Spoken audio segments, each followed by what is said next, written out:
Du coup, salut YouTube et bienvenue. Aujourd'hui, on se retrouve pour la journée de pronostic numéro 4 de Top 14. Aujourd'hui, pour ceux qui ne connaissent pas le principe, c'est simple, on regarde les compositions des équipes, sauf celle du dimanche soir, parce qu'on l'a pas, mais on ira voir la compo probable de Rugbyarama. On fait nos petites théories, nos petites prédictions, et voilà, banco. Ça nous permet de parler de rugby, ça nous permet aussi de voir un peu la gueule des matchs, même si du coup, comme la semaine dernière, je suis très au courant des compositions d'un match, étant donné que je me suis occupé du coup d'un article, allez le voir, pour ceux qui ne savent pas, le site Fièvre SR, géré par des fans du Stade Rochelet, dont moi, où on poste des articles tous les jours, et aujourd'hui nous avons sorti l'article sur les compos du coup de La Rochelle Racing, mais on aura le temps d'y revenir et j'aurai le temps du coup d'en parler un peu pendant le live, tout simplement, parce que je pense que j'aurai pas grand chose d'autre à ajouter par rapport à ce que j'ai dit. Donc pour une fois, La Rochelle, ça ira relativement rapidement. Là où je vous ai habitué la saison dernière à bombarder. Du coup, le premier match qui vraiment, et je trouve, va être très intéressant déjà, c'est Perpignan-Clermont. Déjà, bon, Perpignan-Clermont, les gens, ça a une affiche d'il y a 10 ans pour moi. Moi, Perpignan, Clermont, alors il y a 10-15 ans, pour moi c'était vraiment un des classicos du rugby déjà, donc moi ça me fait très plaisir. Bon, même si on va direct venir au point clé de cette analyse, Perpignan est dans le caca, puisque Perpignan est actuellement la seule équipe qui n'a toujours pas gagné de match de top 14. À ma grande surprise générale en plus, parce que moi Perpignan je les voyais faire une très bonne saison, je les voyais finir 6ème. Alors l'année dernière aussi ils font un très mauvais début de saison et au final ils se rattrapent très très bien en deuxième partie de saison, ils accrochent quasiment le top 6, ils sont pas loin, donc j'espère pour Perpignan que ça va se relancer. Alors sachez que j'ai un peu un avis préfet, là on va voir les compos, mais j'ai un peu un avis préfet sur mes pronostics de cette 4ème journée aussi. Donc du coup on va regarder, donc il y a Beria, Lam, Brox, ok, Ori, Tulagi. Donc Tulagi qui, ça y est, ça on peut le dire maintenant, ça y est, il est positionné en tant que titulaire. Alors si je dis pas de bêtises, il y a McIntyre, parce que là je le vois, je le souligne, qui avait pas été la semaine dernière, j'avais pas compris. Pour revenir, donc il y a Van Thunder, c'est bien, Bachelier, Vellartre, une charnière Ecochard, McIntyre, ce qui est bien. Ce qui va être très bien, et ce qui j'espère signera pour Perpignan un changement de mentalité. Perpignan, ce qui leur fait mal, c'est, je trouve, ils prennent pas du tout assez les 3 points. Alors on est dans un top 14 pour le moment, où les équipes vont beaucoup chercher les essais, parce qu'en fait aujourd'hui les équipes partent du principe qu'ils ont des buteurs extrêmement bons, donc autant aller chercher un essai qui sera transformé, donc d'aller chercher 7 points, que d'aller chercher les pénalités. Mais je pense que ça va être important pour... Pourquoi là, juste 2 secondes, la caméra je la trouve un peu basse, je vais un peu la baisser. Donc pour moi ça va être important pour cette équipe de Perpignan de se rassurer et de revenir chercher les points. Donc pour moi McIntyre va être très important dans le match. Ensuite on a Dubois, De La Fuente, Nakalevu, Joseph et Ocagne. On a une belle équipe de Perpignan qui doit en plus aller gagner son premier match à domicile aussi, étant donné qu'ils ont perdu face à Montpellier, dans un match où ils ont décidé de ne pas prendre les points, et il va peut-être falloir qu'ils y réfléchissent. De toute façon, ils décident de jamais prendre les points et c'est compliqué. Et ensuite, je vais faire la même remarque à chaque fois, mais j'ai beaucoup de mal à lire sur l'affichage de Perpi. Je vais lire les remplaçants. Alors, je suis une vieille personne, j'ai 23 ans, j'ai déjà des problèmes de vue. Non, mais globalement, faut pas exagérer non plus. On a Montagaillard, Fakatika, Warion, Brazo, ok. Fasao, ok, que j'aurais bien vu titulaire. Apradziz, Verdamou et j'arrive pas à lire, désolé. Et Sekareli. Bon, concrètement, tout ce qui est bande Perpi, je connais un peu moins, mais l'équipe type est pas mal, donc j'aime y croire, De toute façon, j'y crois beaucoup en Perpignan pour ce match. Alors, est-ce que du coup, du coup, pas tant que ça, attendez. Ce que j'allais dire, j'ai vu quelques noms que j'ai fait, bon, clairement, on veut me donner un peu tort. Mais alors par contre il n'y a pas de Tixeron, très bien. Mais il y a Lotrian Fourcade quand même, à la Ottawa, ok. Hendriksen, c'est pas mal. Alors Fritz Lee du coup, qui était pas titulaire la semaine dernière. Donc intéressant, moi j'aime beaucoup Fritz Lee. Emery, Sowakula. Donc on a Bézi Belot. Donc Belot qui reste vraiment... qui reste, comment dire... qui reste vraiment destitué, mais du coup Bézi qui prend la place de Jono. Forcément Jono il a enchaîné pour un match à Perpignan. Peut-être que ce qui va être important c'est avoir un joueur comme Jono très explosif en fin de match, ou peut-être parce que aussi il faut le faire opposer. Raka quand même, voilà. Enfin on a une très belle paire d'ailes, hein. Joran Raka c'est très bien. Voilà, Dari Karir et Hamdaoui. Ah oui quand même, ça joue le match quand même, Clermont. Il y a quelques joueurs qui manquent, genre Urda, genre Jono, Tixeron, je trouve. Pour moi, c'est les 3 qui manquent. Mais c'est pas mal. C'est vraiment pas mal. Il y a quand même 2 belles équipes. Bon, celle de Perpi est un peu plus sexy quand tu regardes vraiment les titulaires que tu peux mettre. Mais ouais, je trouve que... ouais, je trouve que concrètement, ça va être quand même compliqué pour... ça va être compliqué hein, pour Perpi. Je suis désolé, pour Clermont, pardon. My bad, je sais pas parler. Je voulais dire pour Clermont, mais j'ai dit pour Perpi. Tiens, d'ailleurs, je remarque que j'ai pas mis à jour le truc. Et ben, on va le faire en même temps. Parfait. J'ai écrit une feuille pour rien. Tac. Donc, du sap. ASM. J'ai vraiment rien fait dans l'ordre. Tac. Donc pour moi, ça va partir sur un... Ah, c'est pas ça. Non, en vrai, bon, victoire de Perpi. Victoire pas bonifiée. Ça, je vous le dis, ça sera pas bonifié.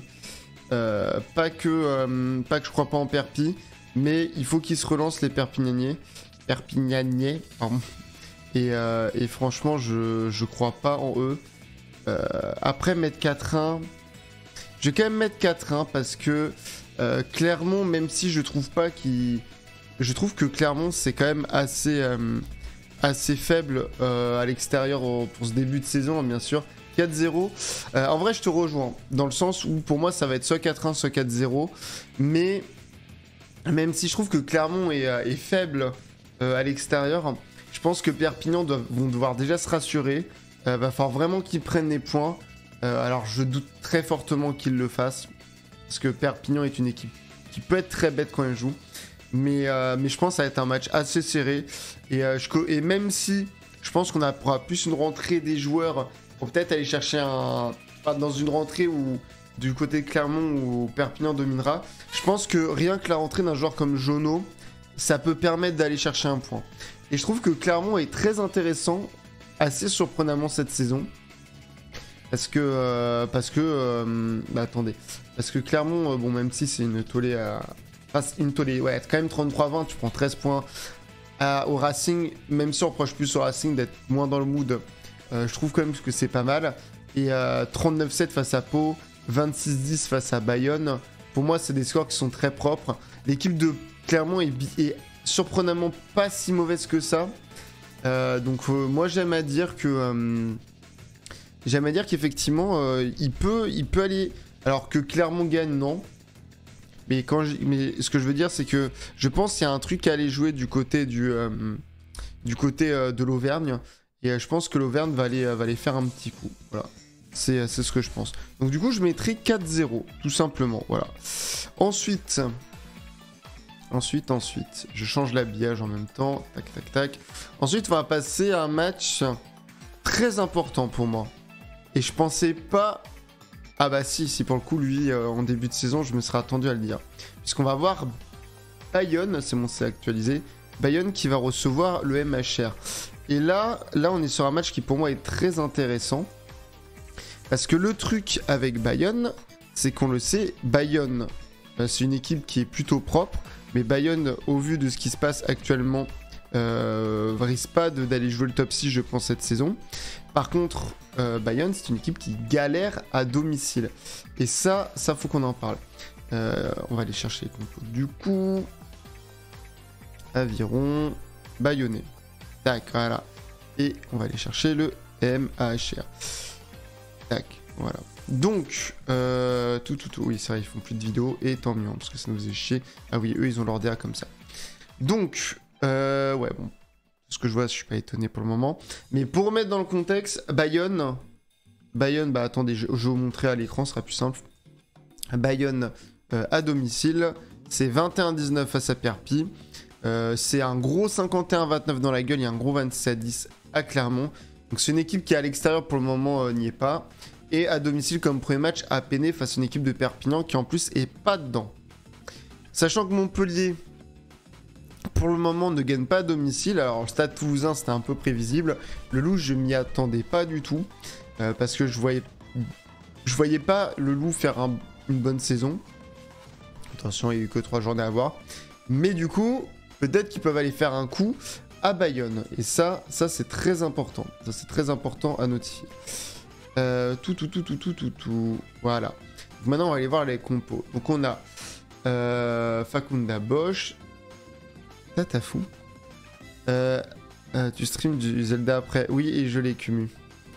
Ils ont un gros calendrier Bayonne. Ça c'est vrai. Ça Bayonne ils ont un big calendrier. Parce qu'après ils reçoivent le Racing quand même. Ils vont à Bordeaux. Après ils nous reçoivent nous les Racing. Après ils vont Loup. Ça va pas être simple. Bon. Ok Kumu, tu viens faire du second degré sur un stream rugby. Je comprends. C'est comme tu le souhaites. Hein, c'est comme tu le souhaites. Et moi, je peux être beaucoup plus méchant que Slash. Sinon, pour revenir au rugby, du coup, Simon, est-ce que tu peux me valider un truc? Je sais que Tatafou, il y a des problèmes par rapport à son contrat et le fait qu'il aille à Bordeaux. Et je sais qu'il devait pas pouvoir faire des matchs. Et donc, du coup, il peut jouer ou pas? Parce que du coup, il peut jouer à Bordeaux, à Bayonne. Mais en fait, c'est quoi précisément le problème qu'il y a avec Tatafou? C'était encore là, Simon? Que tu m'éclaires un peu là-dessus. Parce que je suis surpris. Alors, je me doute hein, qu'il pouvait jouer à ce moment-là, mais c'est vrai que j'aimerais bien avoir plus d'explications sur le cas de Tatafou pour le coup.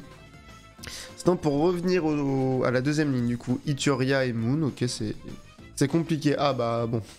Alors, si c'est compliqué. Ensuite, on a... Alors, par contre, vraiment, c'est pareil, mettre du blanc sur du cyan. Je l'ai fait, hein. C'est dans l'habillage juste ici. Là, de l'autre côté, pardon. Mais bon, c'est pas très propre. Donc Abel le Curfer, Chouzenou, pardon, Cassiem. Moi j'ai des problèmes pour lire, donc dis-le calmement Mathieu. Rouen et Lopez. Ouais, Second a pas fait un grand match la semaine dernière, donc ça m'étonne pas, et puis à domicile. Calandré, Martok, ok, Makala, Ebina, Tégaret et Orabe. On a quand même Machno remplaçant. Surprenant. Et ensuite, on a... je note Machno et Second, parce que pour moi, c'est les... Ah, Second, ça me surprend pas qu'il soit pas là. Mais... parce qu'il y a Lopez. Mais qu'il soit remplaçant, ça me surprend pas. Par contre, Machno, ça me surprend un peu. Donc, on a Egui, Marchois, Castillon, Gudi Cili, pardon, Tiberienne et Tagui. Bon. Ok. Bon, à part Machno, globalement, l'équipe me surprend pas trop du côté de Bayonne. C'est un peu ce qu'ils peuvent envoyer de mieux. Et de l'autre côté, on a... Eh putain, on a une belle équipe de MHR. Je regarde juste d'abord un truc. Le problème, c'est clause de départ ou pas dans son contrat. Bordeaux dit qu'il n'y en a pas, Bayonne dit qu'il y en a. On parle de... Ouais, d'accord.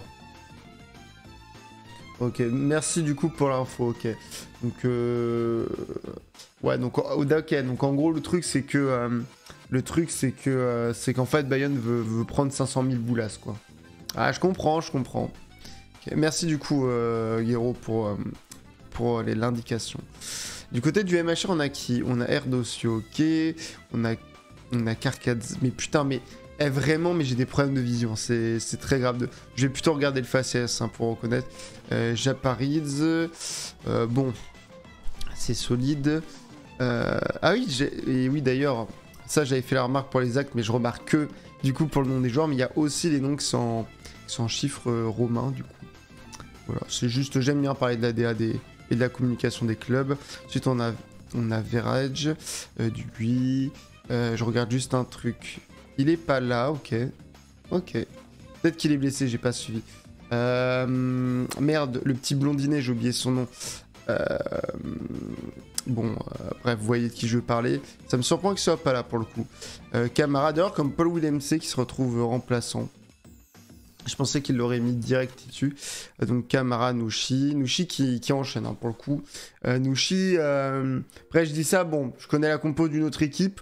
Il y a un autre capitaine en troisième ligne qui enchaîne beaucoup. Sam Simons du coup. Bernadette. En Muti, Muti quand même. Tom Boué qui prend vraiment le temps de jeu. Cadeau, Darmon, Ngandébé et Tisseron. Bon, c'est une belle équipe de Montpellier aussi. Montpellier qui a très bien compris que Bayonne est potentiellement un de leurs gros rivaux en cette saison de top 14, c'est-à-dire pas finir 13e. Désolé pour les vannés, mais vous serez 14e. Donc ouais, là pour le coup, il y a vraiment le message est passé. Léo Couli qui est remplaçant, un peu à l'image de Jono face à l'USAP. Et sinon on a Tolofua aussi, ok. Forleta, ok, Willem C. Ouais, on a quand même un beau banc. Pas surprenant aussi. Tolègne, Vinipola, Couli, du coup je l'ai dit. Bridge et Pardon, pas très proche. Umpatin, pardon. Et après, eux qui, j'aime beaucoup, qui mettent à chaque fois, tant que metteur en scène, le staff. Ça, c'est très gentil. Ça, c'est très bien. Globalement... Alors, j'ai dit un truc. J'ai dit, je cite... Ouais, Bayonne, à domicile, ça galère, et puis à l'extérieur, et puis Montpellier qui va gagner à l'extérieur. Donc, ça promet un match serré. Moi, en toute honnêteté... quoi qu'on puisse dire de Montpellier à l'extérieur en début de saison, et quoi qu'on puisse penser, je le pense, de Bayonne, qui est toujours miraculé ou miraculeux à domicile, moi, cette fois, encore une fois, je ne vais pas miser sur un... Enfin, je ne vais pas miser cette fois sur un 4-1, mais je vais miser sur un 4-0 pour Bayonne. Alors, pourquoi ? Déjà parce que, même si, bon... Bayonne a eu un peu de mal... à domicile, en plus contre Perpignan, disons les termes. Montpellier, c'est une équipe qui a déjà tapé moins dur devant que Perpignan. Et ça, pour moi, c'est très important, parce que Perpignan, c'est une des... Enfin, je trouve que Perpignan, étant une grosse équipe devant, c'est une des rares qui pouvaient aller chercher Bayonne devant. Parce que je trouve que Bayonne, c'est une très belle équipe aussi devant, qui, je trouve, derrière... profite d'un mec qui s'appelle Lopez, qui est pour moi un maestro, qui est un putain de meneur de jeu, et qui je trouve vraiment rend ses ailiers magistrales.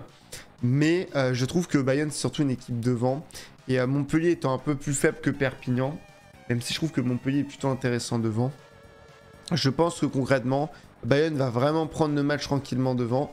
Je pense que Bayonne sera peut-être à un essai, on va dire à 5 à 8 points d'écart en fin de première mi-temps. Et que la deuxième mi-temps, ils seront peut-être à 15 à 20 points. Je pense que concrètement, Bayonne va gagner les deux mi-temps de pas de beaucoup. Mais que le score sera plutôt tranquille en fin de mi-temps. Même si Montpellier doit aller gagner à Bayonne. Parce que si Montpellier va gagner à Bayonne, déjà ça leur permet de reset leurs deux défaites à domicile, mais ça leur permet aussi, parce que bon, le Loup ne sont visiblement pas des peintres et Toulouse non plus, donc c'est quand même des grosses équipes, ça va leur permettre du coup d'être allé taper dès le début de saison en plus, chez les deux potentiels gros adversaires, si on enlève Vannes du coup, à la relégation, chez elles, et après de s'assurer des matchs à domicile, face à justement Perpignan, Bayonne, Vannes, mais aussi potentiellement face à Castres, face à Clermont, face à Pau, face possiblement aussi le Racing, le Stade Français, et pourquoi pas des équipes comme La Rochelle et Toulon, et donc se permettre d'avoir son maintien plutôt tranquillement pépouze. Mais Bayonne, déjà, bon, ne perd jamais à domicile, sauf en fin d'année dernière, mais en début de championnat, non. Parce que le problème de Bayonne, et c'est pour ça qu'ils ont fait un recrutement assez intéressant, et qui, de toute façon, ils ont fait un recrutement parce qu'ils n'avaient pas le choix, c'est que Bayonne n'avait pas de gros joueurs pour remplacer. Là, il y a Second qui doit prendre ses marques, mais qui est là pour remplacer Lopez. Quand Tulagi sera de retour, lui aussi, il va devoir prendre ses marques et pour être remplacé au centre. Et permettre d'éviter que l'année dernière, Bayonne avec Pau soit une des deux équipes, avec globalement parmi ces joueurs, ceux qui ont le plus de temps de jeu du top 14. On rappelle que Lopez est le deuxième joueur avec le plus de temps de jeu du top 14 l'année dernière. Derrière Atisok B ou Gaëton, mais l'autre est troisième. Mais je crois que c'est Atisok B, Lopez et Gaëton, si je dis pas de bêtises. Donc oui, il va être important pour Bayonne de prendre ce match. Je pense qu'ils le prendront bien. Ils le prendront devant et derrière, ça sera 50-50. Mais même si je trouve que Muti est un bon 10, rien que la présence de Lopez en termes de maître de jeu va faire beaucoup de bien à Bayonne. Et surtout, ça va permettre à Bayonne, je pense, qu'il risque de prendre le score assez rapidement ou pas. Montpellier aime bien prendre le score justement rapidement. Mais je pense que Bayonne va jouer en deuxième et sur de la dépossession et tout. Et qui vont forcer beaucoup Montpellier à venir attaquer. Ce qui va leur coûter assez cher.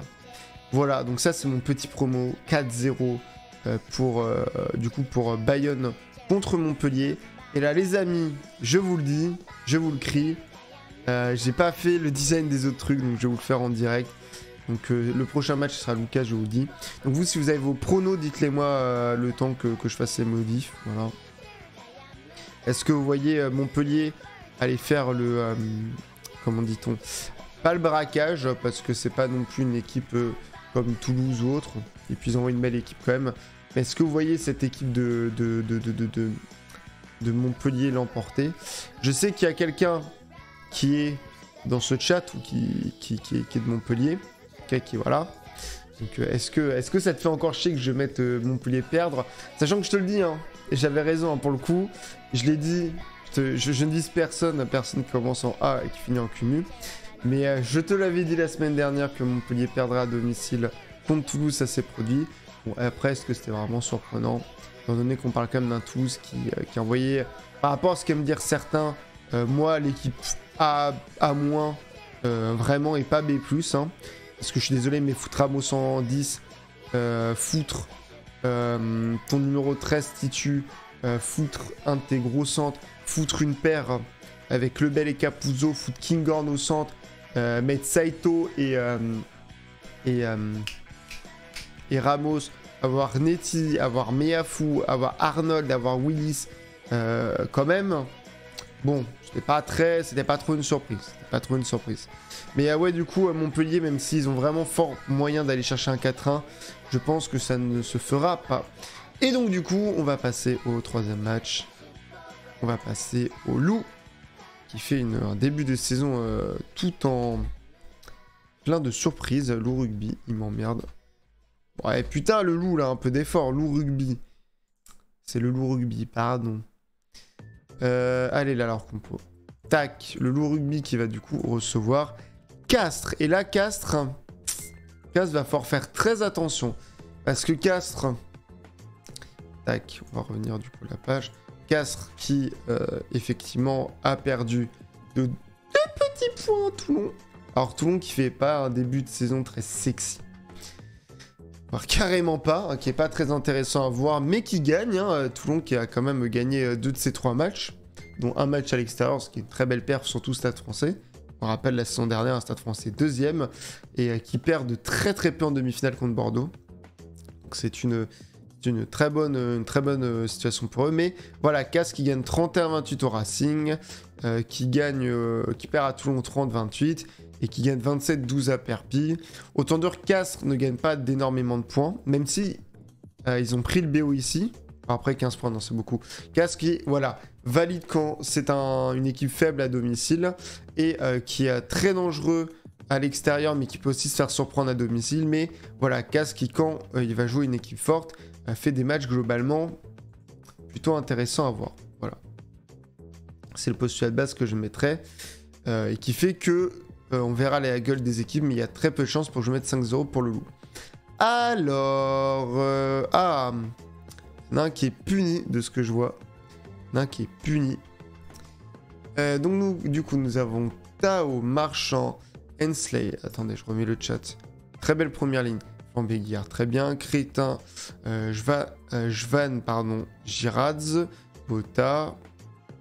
Pour le moment, pas grand chose à redire. Couilloubert 2, la classique. Johan, Millet, Radradra, Dumortier. Et nous n'avons pas Nignashvili qui est puni. Chapchet du coup. Et on a un plutôt beau banc de ce que je vois, puisqu'il y a Mata. Et ici, il y a. Attendez, passé par le centre de. Ah oui, d'accord. Ok, c'est vrai que je le regarde à chaque fois. Kabech, Gerassi, William, Pagerello, Méliandre. Ah, Méliandre qui est sur le banc quand même. Il pourrait être titu. Mais bon. Blanc, Mapaz et Fautou. Eka. Bon, c'est un très. C'est une belle gueule, hein, le look a une bonne équipe. Alors, du coup, bien évidemment que Nignas se fait punir par rapport à son match la semaine dernière. Peut-être qu'il avait besoin de repos. Ça, on n'en sait pas grand-chose. Il y en a un, les gars. Bah, on le voit plus trop non plus. Ah, Castres. Enfin bon, lui, on le voit vraiment plus du coup. Donc du coup, du côté de Castres, on a qui? On a Guérois, Barlow, Corato. On envoie Barlow. On veut jouer le match, visiblement. Jedrasiak, ok. Van Verber, bon, on va vraiment de la porte, on va vraiment chercher le match, ok. Marava, Paisson, Arata, Lebrun, Baguet, Segoué, Botit, bon d'accord. Ambagern, donc oui, très bien. Bah, juste le meilleur joueur de la première journée et Palis. Et remplaçant, on a quand même Zarantonello, on connaît pas trop. Benedict, ok. Pas mal. Nakarawa, Tukino. Ah, Bourbro qui est. Bon, en vrai, si. Dupont, à pas confondre avec Dupont. Pardon. Oh, c'était nul. Chabouni, Yazar, c'est une belle équipe. C'est vraiment, comme le dit d'ailleurs, très belle allure cette équipe du CAS. N'oublie pas de mettre le mental en un bon match. Il a tout à fait raison. Ça va être un match qui peut être serré. CAS qui peut être très chiant pour le Loup. Mais si je dis pas de bêtises, le Loup à domicile cette saison, c'est... ouais. Et à voir. On va voir en fait. À voir. Parce que concrètement, le Loup, ça vient chercher Montpellier, qui est pas trop dedans. Ça a du mal contre Bordeaux, c'est Bordeaux qui a envoyé une pète d'équipe. Donc ça m'étonne pas. Parce que moi, je le rappelle, hein, le Loup... Hop. Je vais vous ressortir la vidéo. Même pas, pardon. Ouais, j'ai vraiment des relances, c'est dégueulasse. Le Loup que je tiens à rappeler, je mettais 13e. Voilà, dans mes pronos. 13e, les gars. 13e. Donc, voilà. Effectivement, CAS peut aller faire quelque chose. Après, si je rappelle le positionnement de CAS, je les avais mis 10e. Donc, voilà. Et concrètement, aujourd'hui, en l'état actuel... Ah, tiens, on va regarder vite fait. Angoulême qui gagne à Dax. Putain, Angoulême qui perd à domicile contre Mont-de-Marsan pour aller gagner à Dax. Ou à Mont-de-Marsan qui met une branlée à Brive. Attendez, je regarde un peu. Regarde là, ouais, regarde. On s'informe. Mais du coup, pour le moment, on a le 4ème qui va chez le 7ème. Et ça joue à 2 points. Ça peut faire 4-1 pour le Loup. Moi, franchement, je mets 4-0. Je mets vraiment 4-0 pour le Loup. Parce que Castres... alors, le Loup, bon... Pour moi, il y a une grosse part d'ombre dans leur match. Moi, le problème, c'est pas Bordeaux. Moi, c'est Vanloo. Vanloo, je trouve qu'il décroche vraiment le match à la fin. Et le match à Vannes, ils peuvent aller le gagner. Même si j'avais dit que Vannes gagnerait, moi, je voyais vraiment un match très serré. Après, bon, ils perdent de 10 points. Et ils perdent vraiment sur la fin. Enfin, ils perdent le BD sur la fin. Mais ouais, c'est compliqué. Sachant qu'après, le Loup va jouer à La Rochelle. Après, ils reçoivent le Stade Français. Ils vont à Perpignan et ils reçoivent Bayonne. Moi, je pense que concrètement, le Loup a tout à aller se la donner face à CAS. Rien envoyer à La Rochelle. Parce que recevoir le Stade Français Bayonne, faut gagner. Et je pense que pour le Loup, vaut mieux aller gagner à Perpignan qui est dans le mal que La Rochelle qui pour le moment est dans le bien. Voilà. Et Castres, si on regarde leur prochain match, Castres, ils ont quoi comme Rugby-Rama? Enfin, en tout cas, au niveau de l'équipe, je trouve que la dynamique du Loup est vraiment intéressante, même si le match à Vannes me fait un peu dire le contraire. Mais Castres, après, ils reçoivent Toulouse, donc énorme match. Donc si le Loup prend bien le match, Castres risque de très rapidement réfléchir et aller... surtout que c'est Toulouse en plus, mais risque de laisser tranquille... risque de laisser tranquille le Loup pour se focus sur Castres. Surtout qu'après, il y a Pau, après, il y a Stade Français, et après, ils peuvent aller gagner à Vannes. Franchement, le Loup, pour moi, c'est un match, même s'ils envoient une grosse équipe, de toute façon, dans début de saison encore, on est 4ème journée, donc les équipes chauffent leur équipe, habituent leurs joueurs à jouer ensemble, pour qu'ensuite, de temps en temps, comme par exemple, si on regarde l'exemple de Castres, je pense que Castres, quoique, ils ont des matchs plutôt qui peuvent aller jouer un peu partout. Mais par exemple, le Loup, quand ils iront jouer à Toulon ici, bon, ils mettront peut-être l'équipe B, voilà. Parce que là, on sera au mois de novembre, on pourra commencer à calmer. Effectivement, tout le mois de septembre et la moitié du mois d'octobre, le but c'est que les équipes se la donnent et se chauffent après leurs différentes, leurs multiples semaines d'entraînement. Donc globalement, je pense que le Loup risque de prendre les devants assez rapidement et Castres ne fera pas grand ménage. Même si quand je dis 4-0, attention, je ne dis pas que... attendez, je vais juste checker un truc d'ailleurs. Parce que je peux vous donner une stat d'ailleurs. La stat c'est que il y a eu 9-5-0, 8-4-1 et 6-4-0. Donc en plus je suis con à mettre des 4-0. Mais pour moi c'est la semaine des 4-0. Voilà, ça c'est ma pure théorie. Voilà. Et du coup pour revenir à ce que je disais, je pense que le Loup est mentalement prêt. Et que même si Castres est très dangereux, et ça j'ai pas trop de débat là-dessus, je trouve que Castres est surprenamment très dangereux. Je mettrai quand même une victoire de... Excusez-moi. Je mettrai une victoire sans trop broncher des Lyonnais. Voilà. Voilà. Du coup, je vais vous mettre ça à jour, hein, les gars, évidemment. Tac, tac. Parce que du coup, il faut que je mette tout à jour, hein, vu que je l'ai pas fait avant. Donc je suis très très con. Vous pouvez le dire, hein, que je suis con. Vous pouvez le dire que je suis très con. De toute façon, là, on a le temps parce que le prochain match, c'est un match où je vais pas parler pendant 3 heures, même si je trouve que c'est le match le plus intéressant de la journée. Et je dis pas ça parce que on va parler de La Rochelle. Honnêtement, non. Honnêtement, par rapport au match qui s'annonce, non.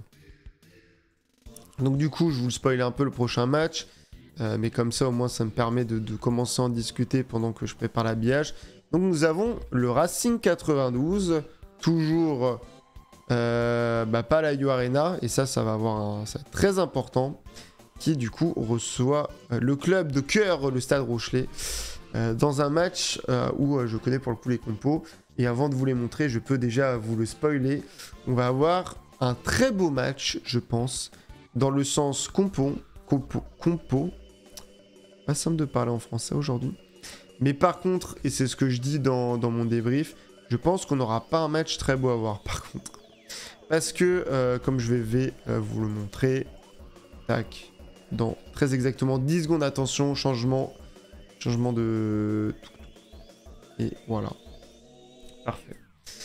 Du coup, comme on va... Ah oui, mais le problème c'est que la Rochelle, ils sont chiants les Rochelais. Ils sont chiants à pas mettre... à toujours mettre ça sur le site et tout. Casse la tête. Casse la tête. Hop. Donc on va d'abord s'intéresser au Racing quand même, hein, celui qui joue à domicile, rappelons-le.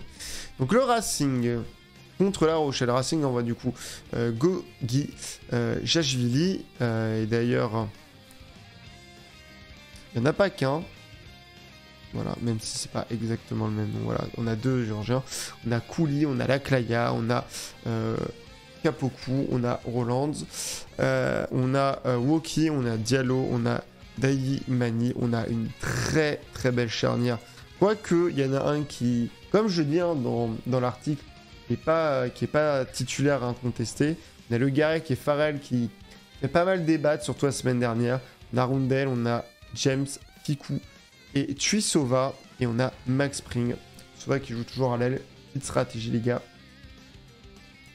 Et ensuite, on a Diego Escobar. On a Ben Harouf. On a Palu. On a Bodon. On a Lebaille. On a Lancaster. On a Gibert. Et on a Kari Jvili. Voilà. Donc, on a globalement on a une équipe très très solide. Très compacte. Très là-dedans. Bon, c'est le Racing. Voilà, tout simplement. Le Racing qui joue le Racing. C'est-à-dire être très dense. Une grosse équipe avec une charnière sur le papier qui est vraiment XXL. Hein. Sur le papier, le Garrick Fall, c'est XXL. Mais pour le moment, d'ailleurs, ça, je ne l'ai pas dit dans l'article, mais je vais le dire là. Ça me surprend que Lancaster mette le Garrick. Parce que même si le Garrick reste avant tout pro et qu'on sait qu'il veut aller viser un titre à De Flandre, oui, bien sûr, un titre de top 14 avant de partir à De Flandre. C'est quand même risqué, tricky, de mettre un joueur qui va jouer dans l'équipe qui va affronter la saison prochaine. Parce qu'évidemment, ce genre de choses, ça s'apprend au mois de mars, voilà, avril. Donc du coup, des fois, t'as des trucs un peu rigolos. Mais là, on le sait, quoi. On le sait depuis le mois de juillet. Le gars qui joue chez nous. Donc c'est un peu surprenant. Côté des Rochelais, du coup, on a Louis Ponteverne, Lespio, Antonio. Donc une première ligne très très propre et je suis très content. Il était prévu que ce soit Wardy Latou en titulaire qui soit remplaçant du coup. Je préfère voir Ponteverne et Lespio parce que je veux voir Ponteverne avec plus de temps de jeu. Je trouve qu'il avait fait un super match la semaine dernière et je suis plus team Lespio que Latou. Lavo Skelton, très très grosse deuxième ligne. Mais où est donc passé le soldat Ultal Dylan par contre? Parce qu'il a fait une super entrée face à Toulouse. On n'en sait rien. Cancorier, Boudin, Aldrit, là on est sur la grosse densité, sa mère. Bergeon, Astoy, gros duel à la charnière. Le Garak est meilleur que Bergeon. En l'état actuel, je pense qu'Astoy est meilleur que Farrell, même si c'est la première titularisation en 10 de Astoy de la saison. Et oui, il a été titulaire en 15, ne l'oublions pas. Leeds, Noël à l'aile, qui nous ont fait un match de fou furieux la semaine dernière. Il y a même qui nous ont fait un grand match face à Pau. Et qui ont fait un match un peu décevant, surtout pour Leeds, je trouve, à Toulouse. Mais ça arrive, hein, surtout Leeds. Bon, le peu de matchs mauvais sont vraiment incités. Allez, sur les deux doigts de la main depuis qu'il est à Rochelle. Danti Seteni, retour de Seteni, qui a bien pu se reposer, on l'espère. Qui vont là aussi emmener de la densité. Et puis en remplaçant grosse densité avec Latou, Wardy, Douglas et Colombe, qui vont être vraiment très denses. Haddad, profil plus léger, qui plaque beaucoup aux jambes, mais qui serait intéressant, même si j'aurais voulu Wardy Lane. Parce que sur un 5-3, avoir un joueur qui peut se positionner en deuxième et troisième ligne, c'est vraiment important. Iribarren, West et Favre ensuite. Pour moi, c'est le... Bon, étant donné qu'Ar est blessé, voilà, mais pour moi, c'est le meilleur combo à faire en 5-3. Même si à Russ en 5-3, c'est pas déconnant. Après, Russ, il n'a pas fait du tout un bon match la semaine dernière. Même si ses coups de pied étaient trop, mais il y en a quelques-uns... Alors, quand je dis coups de pied, c'est coups de pied dans le jeu, hein, pas au pied, parce que... pour buter, et ça ne le ressemble pas, il n'a pas été bon, mais quand même qui a trouvé 2-3 trucs que j'ai trouvé intéressants, qui a bien poussé Leeds à courir, et ça c'était important, et un de ses coups de pied permet un essai aussi, mais voilà, je dis ça parce que ne crachons pas non plus sur la performance de Russ, ça n'était pas jeté, il y avait son pied à régler, et si son pied avait été réglé, j'aurais juste dit qu'il forçait un peu là-dessus. Donc j'ai remarqué que contre Pau, il essaie de ne pas aller direct au front, du moins en attaque. Ouais, c'est pas faux, c'est pas faux. Bah, de toute façon, Danti, maintenant, il fait plus attention. Il fait plus attention. Et en fait, surtout, le jeu s'est beaucoup créé après avec Noël et Leeds. Donc lui, en fait, c'est plus retrouvé à être un support dans les rucks, à venir juste prendre la balle et à attaquer un peu lentement dans des phases un peu de pick and go. Et j'ai surtout trouvé, il a pas réussi, mais... c'est bien parce qu'il le retravaille. Mais n'oublions pas que Danti, c'est un putain de gratteur. Et j'ai trouvé qu'il a vraiment beaucoup essayé de gratter contre Pau. Et d'ailleurs, j'ai trouvé qu'il y avait un grattage qu'on aurait pu lui concéder. Je trouve vraiment qu'il y a un moment où il met bien la balle 2 secondes sur le ballon. Donc, mais de toute façon, là, globalement, ça sera un peu pareil. Je pense qu'il va y aller un peu plus frontalement là, face au Racing. Mais globalement, entre Danti... entre Antonio, entre Skelton, entre Boudin, entre Cancorier, Aldrit, peut-être moins Aldrit, parce qu'Aldrit, il s'est vraiment positionné plus comme un profil défenseur qu'attaquant. probablement aussi par son positionnement de troisième ligne centre, mais on a pas mal de profils qui aiment bien attaquer, et même Noël, hein, c'est un joueur qui a le gabarit, qui peut venir, c'est vraiment l'ailier entre lui, Leeds et Teddy Thomas, qui a le plus le gabarit pour, et d'ailleurs Leeds qui va du coup, qui risque de défendre sur Tuisova, GL, gros GL. Concrètement, c'est un match qui est, je pense, beaucoup de gens mettent la victoire de La Rochelle. Que ce soit, j'ai vu Nogodi hier dans ses pronos avant de voir la compo. Je pense qu'il a vu quand même la compo probable. Je lui demanderai s'il voit les compos probables avant. Si on fait pas les cons, ça pourrait le faire. Je dis ça juste après pour ma part. Mais du coup, je sais ce que tu as écrit dans ton... puisque je l'ai pas encore lu dans tes pronos pour demain. Je disais oui, Nogodi. Ruby Rama nous a aussi donné gagnant. Et pour le coup, je te rejoins, Simon. Moi, je vois bien La Rochelle gagner. Alors, il y a cette fameuse théorie où quand La Rochelle va jouer au Racing, c'est délocalisé, l'emporte. Logiquement, tout porte à croire que notre équipe va l'emporter. Mais moi, je pense que ça va être un match très rugueux, très chiant. Pour moi, victoire 4-1 pour La Rochelle. Je suis tout à fait d'accord. Quoique. Bah, disons que, en fait, à voir. Ça, pour le coup, bah, je sais le but, j'en réfléchisse maintenant. Mais j'allais voir ce que j'avais dit à Nogodi hier. Parce qu'en vrai, les compos ne changent absolument pas mon avis par rapport à ce que j'avais envoyé à Nogodi hier sur sa vidéo. J'allais voir ça. Qu'est-ce que j'avais mis à Nogodi? Parce que là, ça m'intéresse en vrai. J'avais mis combien? J'avais mis le Racing à domicile perd contre La Rochelle, BD. Ouais. Donc j'avais mis 4-1. Donc j'ai su ce que j'ai mis à Nogodi. Parce que... alors, je sais pas trop comment ça va se goupiller en termes de scénario. Pour moi... météo, ok. Ouais. Ça, je t'allais voir, du coup... aujourd'hui, quand j'ai regardé, quand j'ai écrit l'article sur les compos, je suis allé voir le temps, et oui, il est supposé faire nuage, mais rien. Genre petit soleil avec quelques nuages et tout. Donc la météo devrait être propre. Donc après... on est nul quand il pleut, mais la semaine dernière, on a fait notre meilleur match de la saison quand il est sous la pluie. Donc on s'en bat les couilles au final. Mais même s'il fait beau, je pense que ça va être un match qui a beaucoup... C'est ce que je dis toutes les semaines. Mais là, pour le coup, le Racing, c'est pas Pau. Le Racing, ça défend mieux, c'est solide. Après, je dis ça, à Toulouse, on a joué très derrière. Mais je pense que là, les avants vont vouloir se la donner, vont vouloir se taper. En face, c'est très solide du côté du Racing, et pareil pour La Rochelle. Hein.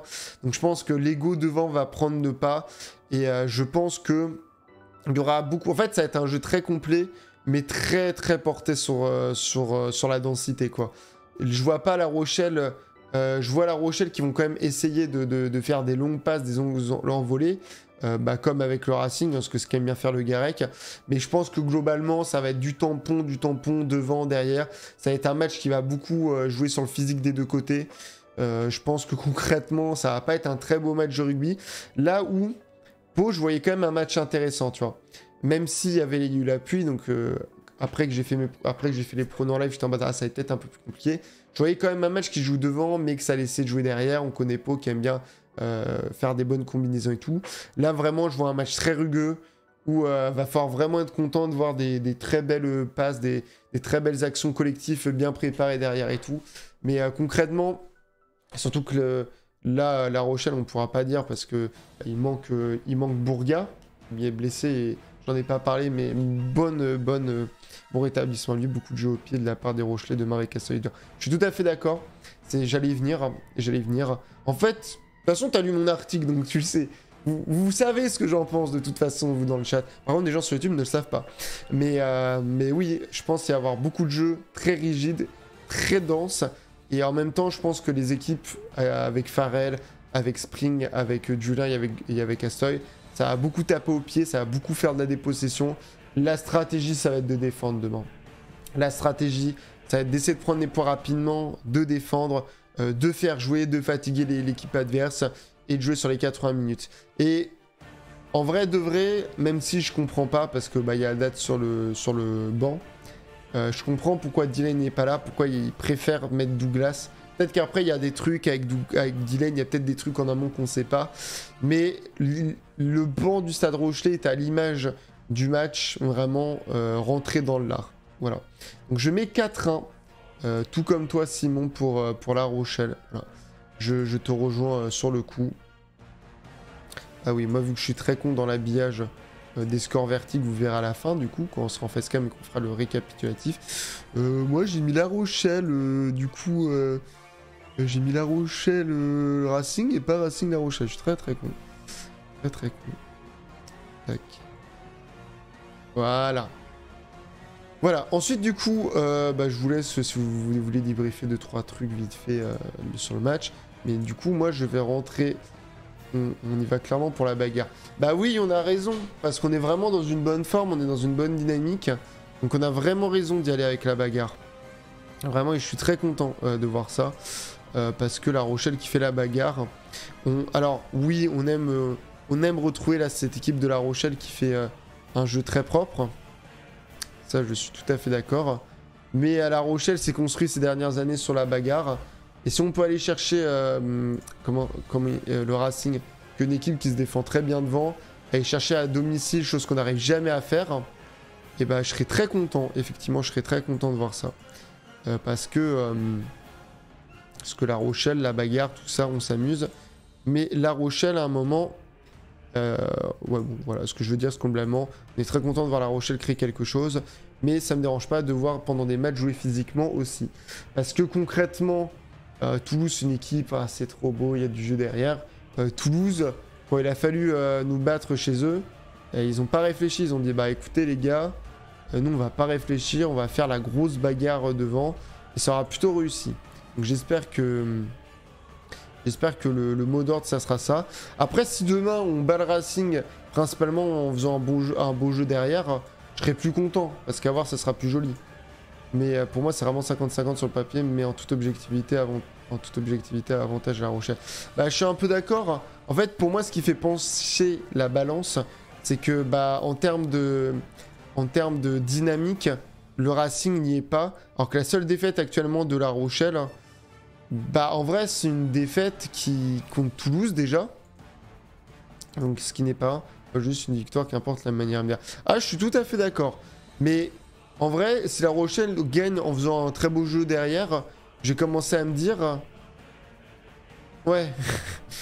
là je sais pas ce qui se passe mais ça me plaît beaucoup.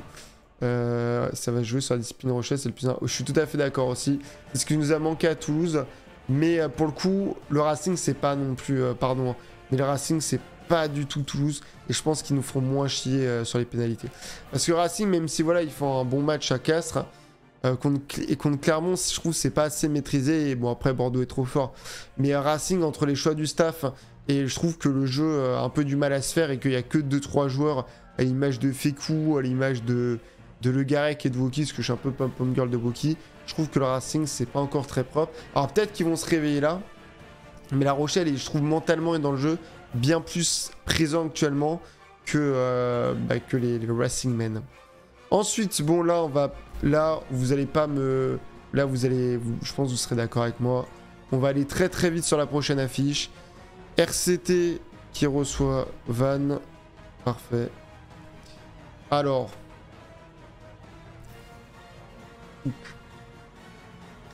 Voilà. Donc encore une fois, Vannes que je connais pas très bien l'équipe, je le rappelle. Attends quoi? Ok. Ok, la charnière me surprend. Bref. Du coup, nous avons Priso, Bobigny et Schrinkler. Donc ça déjà, Schrinkler, pardon, pourquoi j'ai mis RH? Donc déjà c'est très bien. Mezou, pas de problème. Alanou, c'est très bien. Ok, donc pas Abadi. On le fait un peu reposer, mais le corps avec Issa, Olivon. Donc tu mettais Abadi, c'était la grosse équipe. Là par contre, Ben White et Hervé. Alors, soit il y a Serein, mais il n'y a ni Garbidi, ni j'ai oublié son nom. Alors ça va être une boucherie, j'entends, moi c'est pour ça que je dis que ça va aller très vite, mais je suis quand même Vraiment, Toulon, là, il y a un peu un mépris de classe hein, derrière, enfin, dans la charnière. Parce que Villiers, Frisch, Fainga, Aonou et Tuikouvou, là, on a enfin, et Domon du coup, mais on a enfin les ailiers et centres que j'attendais à Toulon. Et là, les gars, on va s'amuser. Mais je suis très surpris. En fait, le fait qu'il n'y ait pas Serein, ça me surprend. Ça me surprend. Il y a quand même Saint-Zel au cas où. On est... Hein Ah oui, d'accord, oui, pardon, je regardais. Oui, d'accord, oui, je comprenais pas, j'ai pas lu tous les noms, oui, ok. J'ai cru qu'il était en train de faire un 4-4 parce que je disais comme... Bon, je comprends. Oui, donc du coup, Lucchesi, Gros, forcément, Yuyu, Tolofu, ah quand même, Coulon, Serein, Saint-Zel, et Setiano, très bien. Non, globalement, je suis désolé pour Van, hein. Je l'ai dit, je connais pas trop l'équipe de Van, donc je vais éviter de juger. D'habitude, on regarde, mais là, je vous avoue, je vais pas trop regarder, on va vite passer. Derrière, c'est très très beau.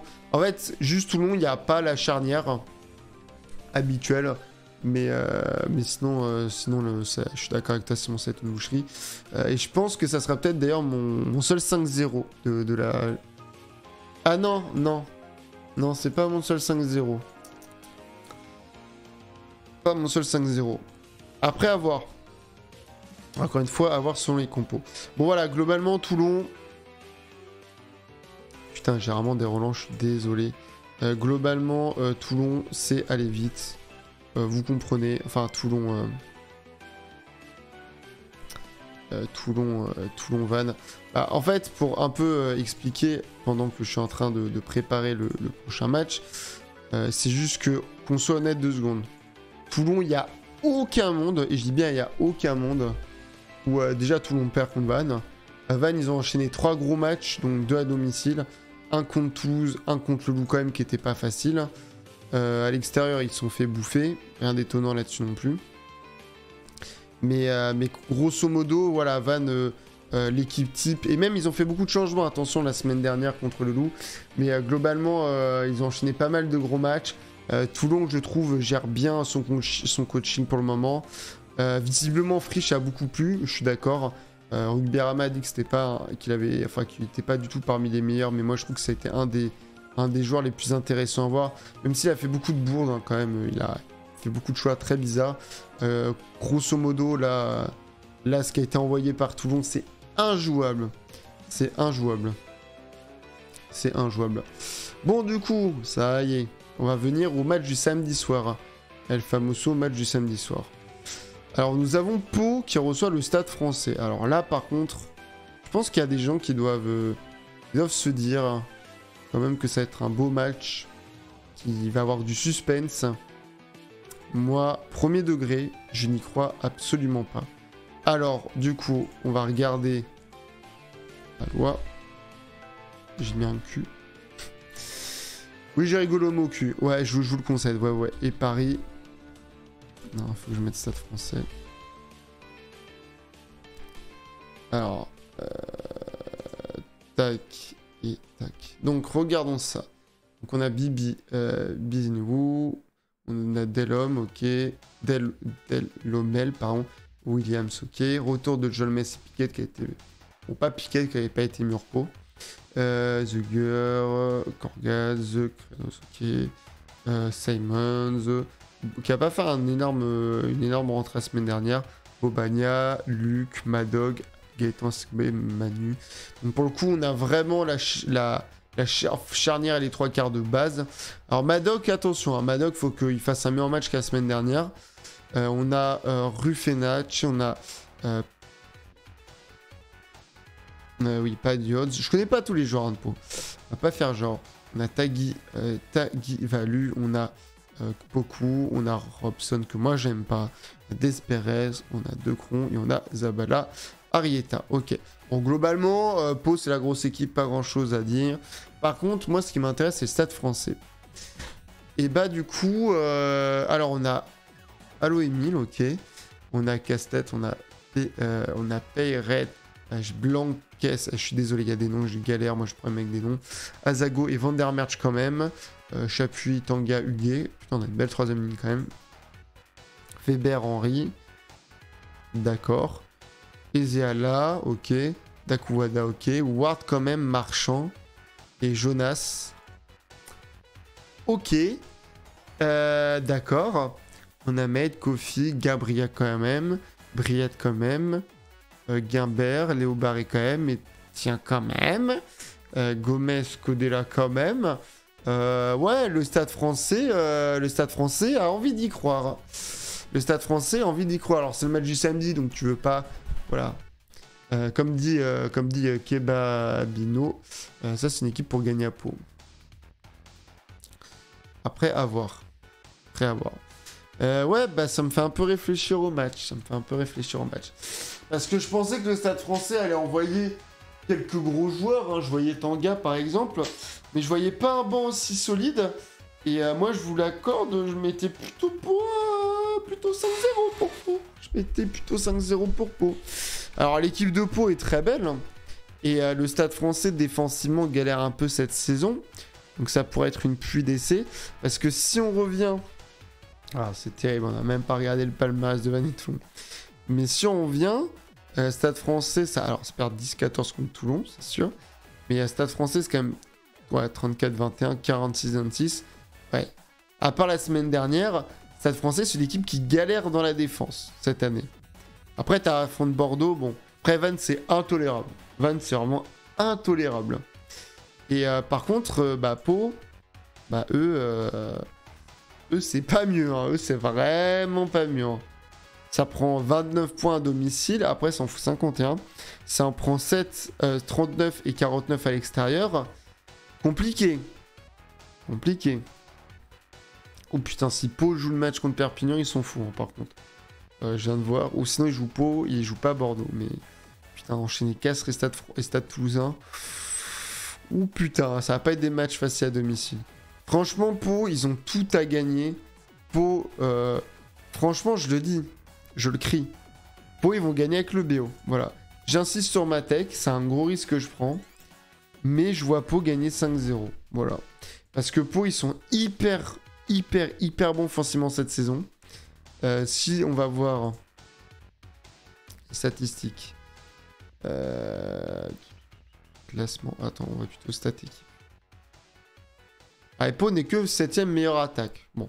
Après, c'est aussi leur premier match à Clermont qui leur font défaut. Mais 83 points, sachant que t'en mets même pas 10 à Clermont. Ça veut dire quand même que t'es dans les, on va dire, 70 points sur 2 matchs. Énorme. Ce qui est énorme. Alors que le Stade français aussi, mais par exemple sur les meilleures défenses, on va même pas en parler son dernier, mais le Stade français, ça galère aussi. Donc je pense que ça va être une pluie d'essai et je pense que Pau va laisser arracher le BO à la fin. Voilà. C'est mon avis. Même si le Stade français n'est pas une équipe à sous-estimer, loin de là. Pour le moment, ils ont beaucoup de choses à régler. Et je pense que c'est vraiment pas un cadeau de devoir régler ses soucis.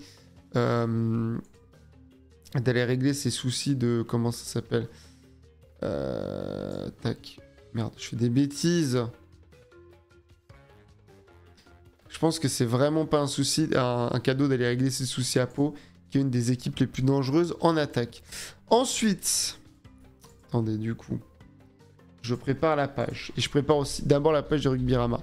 Parce que du coup, Toulouse-Bordeaux, nous n'avons pas de... Voilà, nous ne savons rien malheureusement sur ça. Mais on va aller voir les compos probables. Je scroll. Je scroll toujours. Voilà. Je prépare l'affichage et je vous montre tout cela. Donc, du coup, il nous reste du coup Toulouse qui va recevoir. Putain, et Toulouse quand même, les pauvres quand même. Hein. Même si en vrai, je trouve ça plutôt en leur avantage. Recevoir La Rochelle puis Bordeaux, qui sont quand même des gros concurrents. Bon, faut le faire. Franchement, faut le faire. Hein, faut avoir l'envie. Pourquoi j'avais pas remonté Toulouse con ou... Nous avons du coup Toulouse contre Bordeaux. Alors moi honnêtement, avant de voir la compo, en train de régler l'habillage du stream, Toulouse, moi, avant de voir la compo, je vous le dis, c'est 4-0. Maintenant, ça va dépendre de la compo, probable. Parce que si Bordeaux envoie une équipe de peintres, Je suis prêt à mettre mon 4-0 sur Pau Stade Français. Et de foutre mon 5-0 sur... comment ça s'appelle? Je fais des bêtises. Mais putain et je suis prêt à mettre mon 5-0 sur Toulouse-Bordeaux. Parce que Toulouse, ils sont quand même très impressionnants en réalisme là en début de saison. Bon, oui, non, parce que ça reste Toulouse, hein, mais quand même, ils sont quand même très très chauds dans l'exercice pour réaliser. Voilà. Et, mais Bordeaux aussi. Mais je pense que Bordeaux va très... Vous savez quoi? Je vais juste regarder le calendrier avant. Juste regarder le calendrier de Bordeaux. Et je lance les paris sur est-ce que Bordeaux va aller... Non, calendrier, Mathieu. Est-ce que... Ah oui, mais comme ça, je peux pas voir, c'est de la merde. Alors, est-ce que Bordeaux, au vu de leur calendrier, ils vont aller jouer à Toulouse? Non! Non, parce qu'après, ils vont recevoir Bayonne et Perpignan. Et après, ils vont jouer à La Rochelle. Après, ils reçoivent Pau. Je pense que Bordeaux va envoyer une équipe de peintres, voilà. Donc, regardons ça d'après, bien sûr, les compos probables. Hein. Alors... du côté de Toulouse, Ramos, Kinghorn, Barassi ou Cosmo, sera Barassi, l'habitué. Aki Capuzzo. Pas le bel. Ntama Graou, qui reprend son droit. Willis ou Banos, peut-être Banos. Willis a beaucoup enchaîné. Roumat, Cross, Flamand. D'ailleurs, il y a juste 2 secondes. Toulouse, ils font quoi semaine pro? Ils vont à Castres. C'est vrai. Peut-être qu'ils vont pas jouer ce match. Flamand, Brennan. Ok, donc Meafou remplaçant. Aldeguerri. Ah oui, c'était Brennan, pardon. Marchand et Aïnou ou Neti. Ouais, faut reposer le Neti. Movaka, Neti ou Aïnou. Merclair, yes! Miafou, Jelonche. On redonne du temps de jeu en étant remplaçant Jelonche, très bien. Sous les du coup. Verger.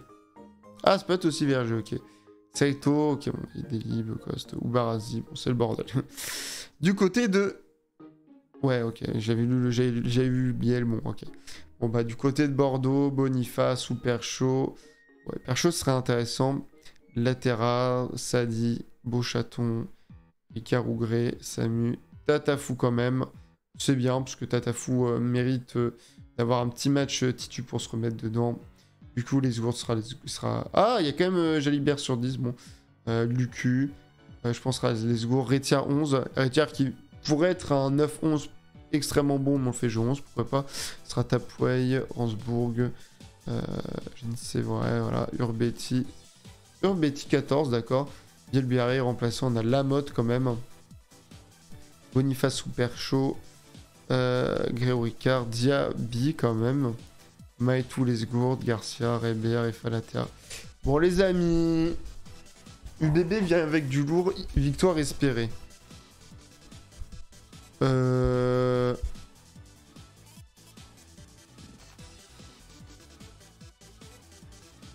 Ah bon. Premier... Alors, moi je suis plutôt d'accord avec, toi, Msou Thomas, je pense. Comment tu peux dire que Bordeaux arrive avec du lourd en alignant... Attendez, je regarde juste un truc.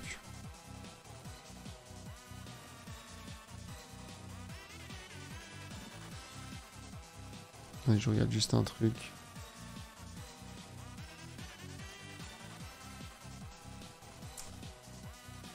Hop, voilà, je regardais juste un truc, c'est professionnel, voilà. Comment on peut dire ça vis-à-vis du fait qu'il y ait Biel 15, Urbetti 14, Rétiard 11, bon, Jalibert et peut-être Lucu, on aura une belle... voilà. Mais à part Tatafou, il n'y a personne. Il y a peut-être Boniface et Perchaud, mais c'est que des remplaçants. Les gars, je veux bien que Bordeaux ait fait un bon recrutement devant. J'aime bien que Bordeaux soit une équipe qui se fasse plaisir, mais...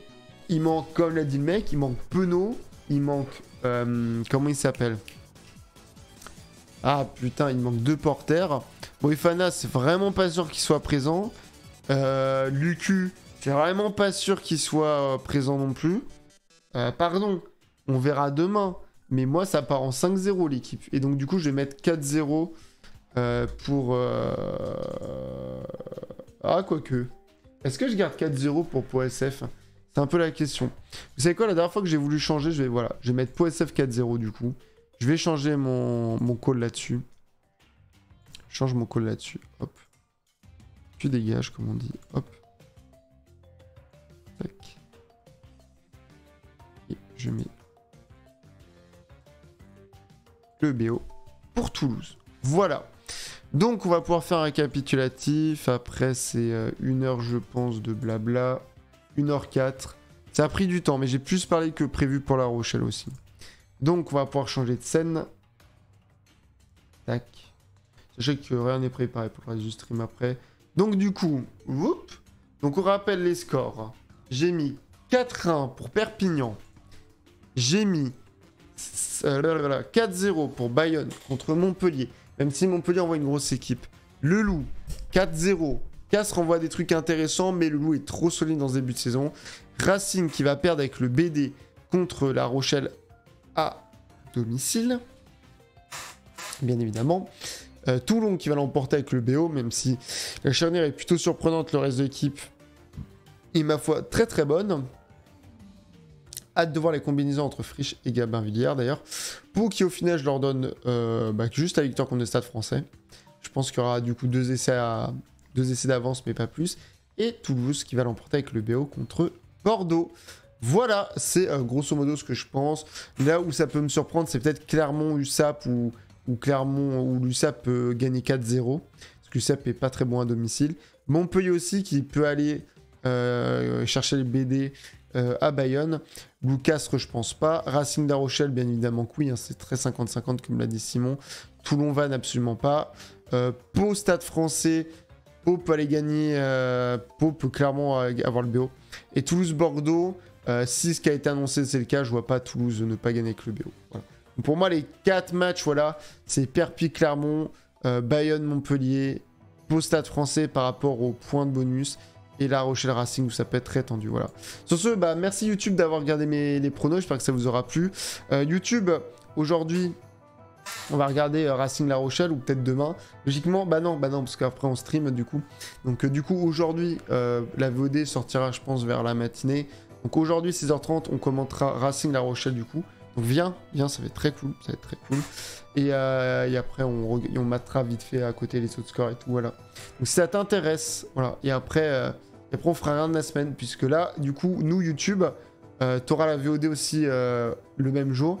Mais nous, là, YouTube, on va jouer à Zelda Echoes of Wisdom. Voilà, j'espère que ça vous aura plu. Et n'oubliez pas de vous abonner et d'aller sur Twitch pour voir en direct ces magnifiques pronos.